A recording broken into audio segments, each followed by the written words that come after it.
Greetings everyone, welcome to another Sonic Universe Retro Review.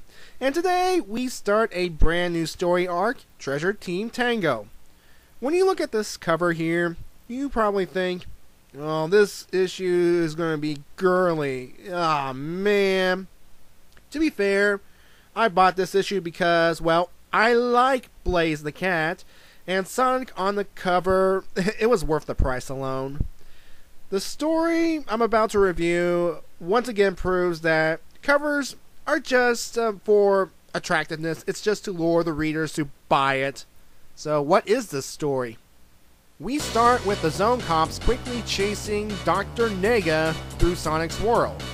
And during the struggle, a canister Dr. Nega was carrying got lost. Now while he and the Zone Cops disappear into another world, the canister falls into the forest. A few days later, we join Amy Rose introducing Cream the Rabbit and her mother Vanilla to Freedom HQ. It's a nice little hangout place for them until Nicole manages to build them a house in New Mobotropolis. And while Cream is all excited, her mother is like, it seems very simplistic, rustic. Because remember folks, they used to live in a mansion until Snively came knocking about and essentially destroyed it with his machine, even though Amy Rose tried to stop him. So speaking of Nicole, she contacts Amy on screen and mentions that there is a strange energy source nearby that's worth investigating. And Amy asks Nicole if she can borrow her handheld form to help scan for the energy signature. Now, Cream wants to go along too, but Vanilla, being cautious, is like, I don't know, really? But eventually, Vanilla relented, and Cream and Cheese, the Chow, were able to accompany Amy Rose.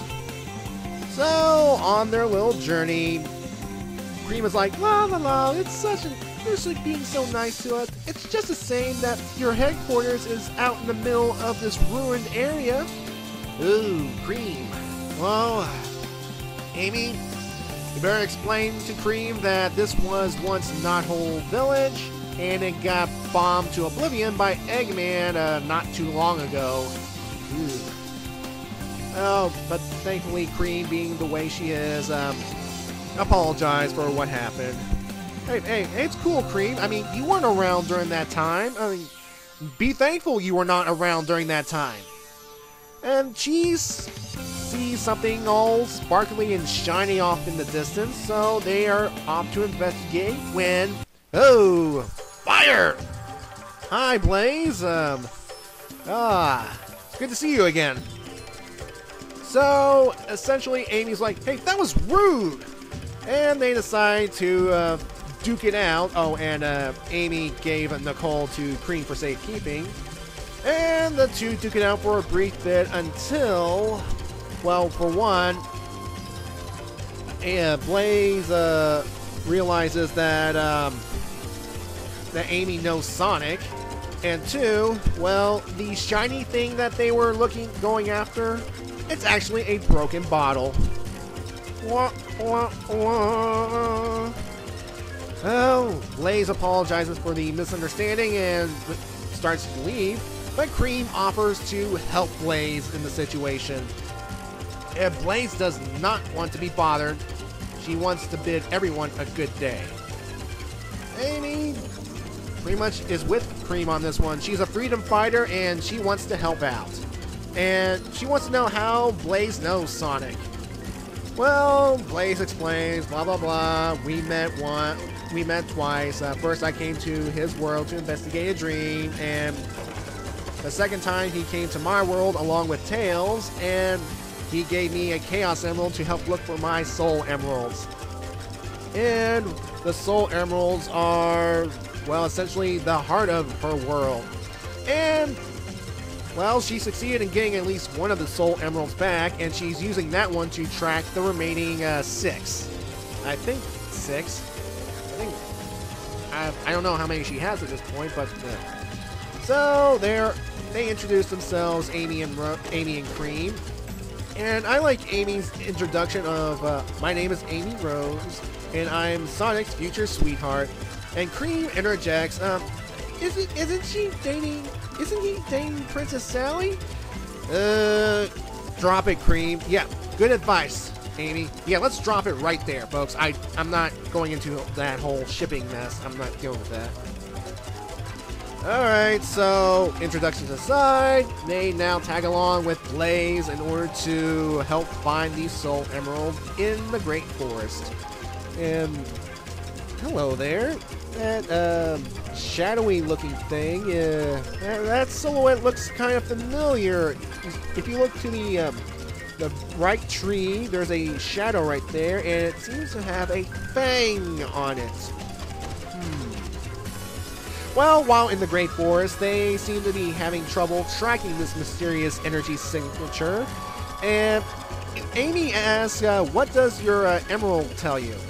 And Blaze is like, ugh, still not trusting these kids. Amy tries to reassure them that they're a team. We're working together. You can trust us. But to be fair, trust is hard-earned.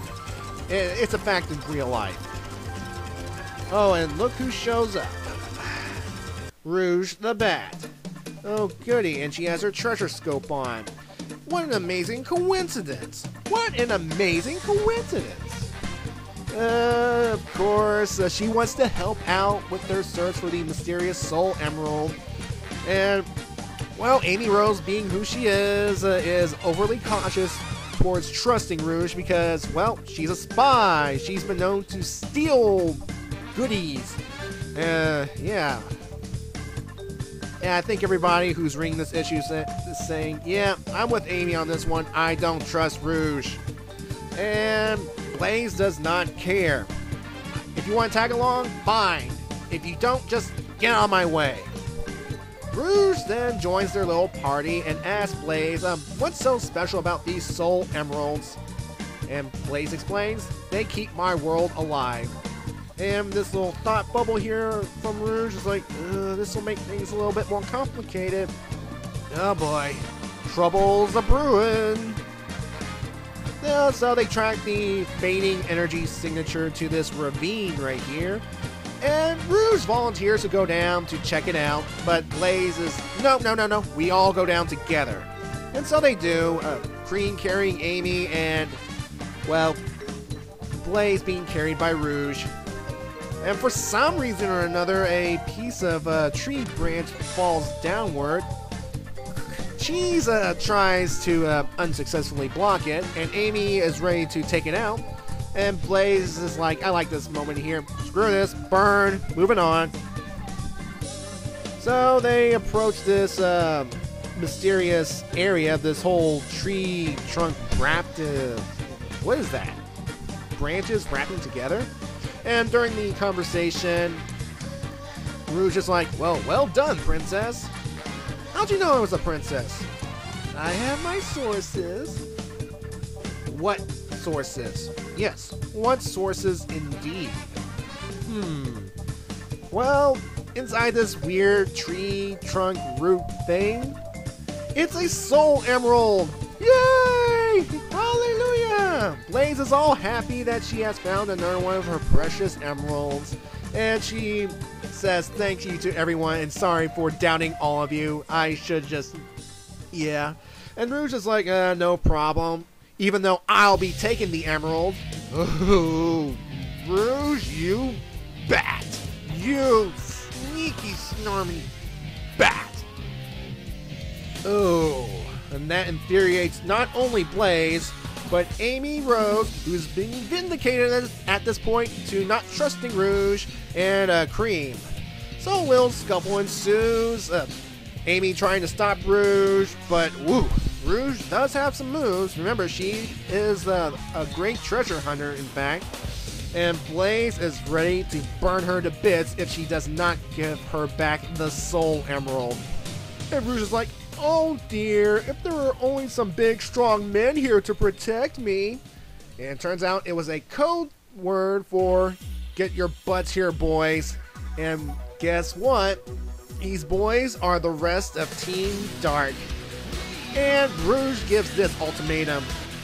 Hey, let us go with the emerald, or I cannot control these boys. Oh boy.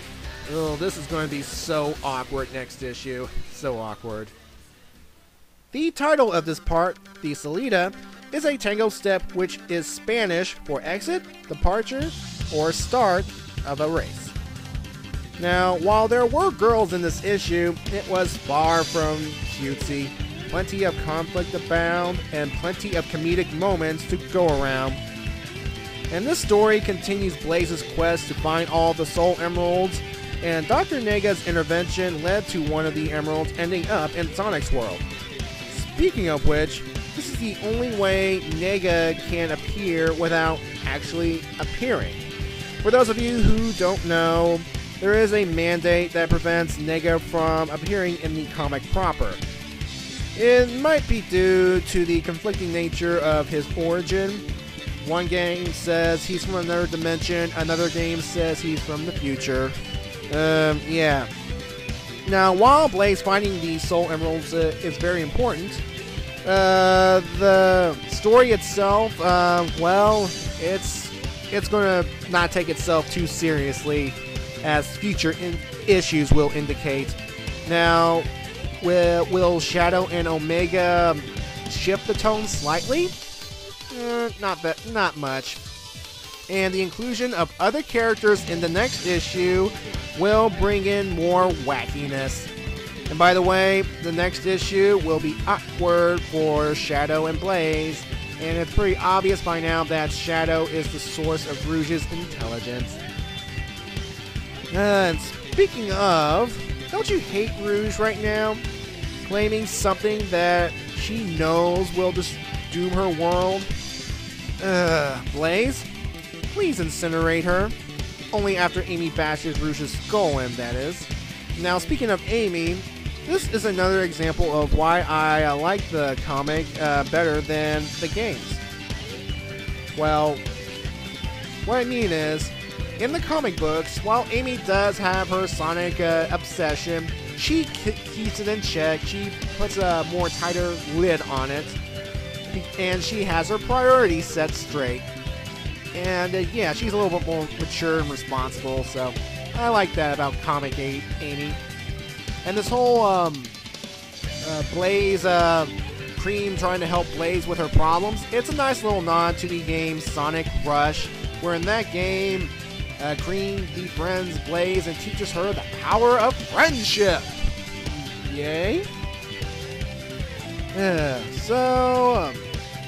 I will leave you now with a score of 8.3 out of 10, and we will continue this dance next time. Bye-bye.